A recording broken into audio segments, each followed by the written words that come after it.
that, in John chapter 1, verse 1, and the Lord said, let there be light. And it's not the light of the sun, because that doesn't happen in Genesis until the fourth day. It's in the fourth day that we get, I'm quoting Genesis, it's the fourth day that the sun and the moon are created in order to separate day from night.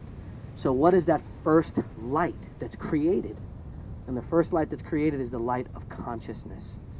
It's soul power. It's awareness itself. And that's what part of God is made of. And it's what he used, she used, it used to create us and this entire planet. And this entire physical universe is the manifestation of light. It's almost like space is a movie screen. God's mind is the projector, and the light that comes out is everything we've ever experienced in the known universe. And it's an amazing idea. And for those of us who are on the path, who meditate, who feel intense love, who feel presences of spirit and angels and things of that nature, it's sometimes not so hard to grasp. Well, this is true. Why is it that we don't remember?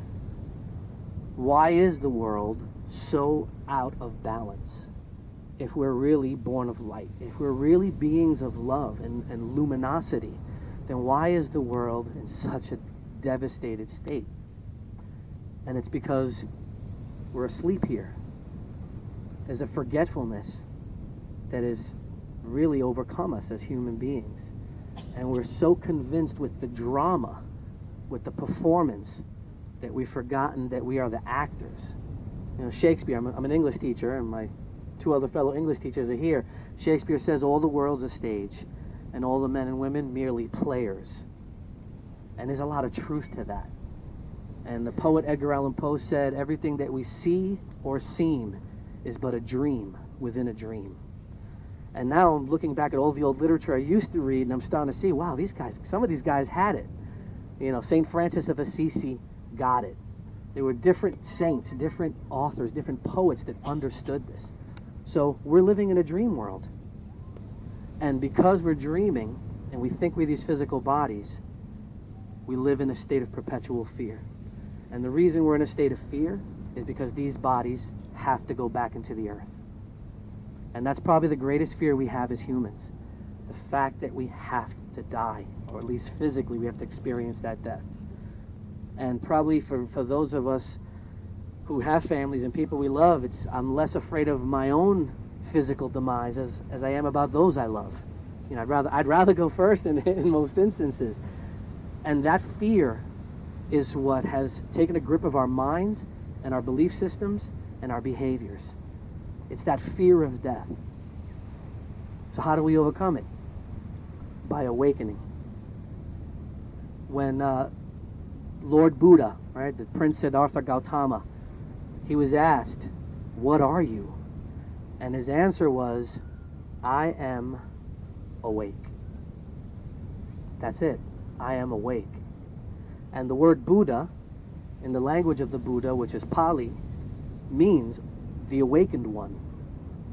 There's really something to this.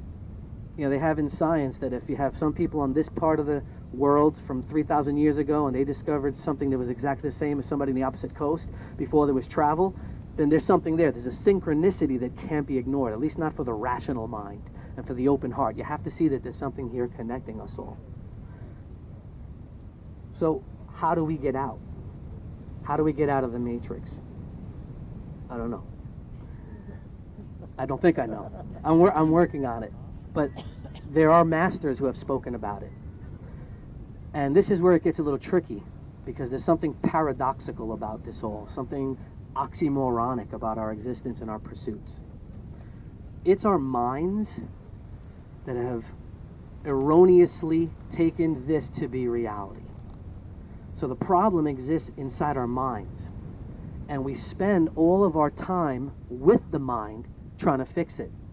It's like trying to wash your clothes with muddy water. It's the source of the problem, and yet we keep going towards intellectual pursuits in the attempt and the hope that we're going to get out of this, that we're going to figure out why we're here, that we're going to see God. that we're going to feel that connection, that we're going to connect with our souls, and that bliss, that enlightenment, that samadhi is going to take over, right? There's a lot of traditions that call it differently, but we're all looking for that. We're all looking for perfect love. We're all looking for bliss. That's what the soul wants. That's what we want. But we're looking for it in the wrong place. And perhaps I can even say, and this is where it gets paradoxical, and I don't want to get too tricky with the language, but the problem is that we're looking for it. We're looking for something that we already possess. And it's so hard to accept that, because I'm not, and I feel real good right now, but I'm not blissed out. All right? I'm not, tripping on the air. I feel great, but I'm still the man that I am, with my flaws and my fears and my doubts and my regrets and all that. I'm still that guy. So naturally, I start looking outward to find what it is that I'm missing. That, ironically, coincidentally, that seeking is the problem to some extent. There's a story of ancient Greek story of Sisyphus.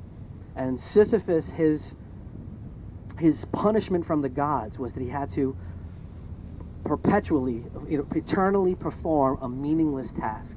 And the task was that he was pushing a boulder up a mountain. And as soon as he got to the top, it rolled down. And then he does it again, and it happens for eons. I can speak for myself. I have felt like Sisyphus many times in my life, where I'm spinning my wheels. I'm pushing this boulder up the mountain, and I'm struggling, and I'm sweating, and I'm feeling the pain of it, and I'm not getting anywhere. And it's because we're stuck up here. We're stuck in the mind. The French philosopher Descartes, they call him the father of Western philosophy, 17th century. And he said, I think, therefore I am. But the unfortunate thing about that is that he assumed that the most fundamental aspect of our being had to do with our thinking. And that's not so. It's not our thoughts that make us exist. We exist, whatever we are, prior to thoughts. We need to get back to that place. The Upanishads, the great scriptures of India, say it's not what the eye sees, but that by which the eye can see. It's not what the ears can hear, but that by which the ears can hear. So what's he referring to? It's not what you're looking at. It's not even the process of looking. It's the potentiality of self. It's that awareness, that empty, blank slate awareness, which then starts to pull in the outside world.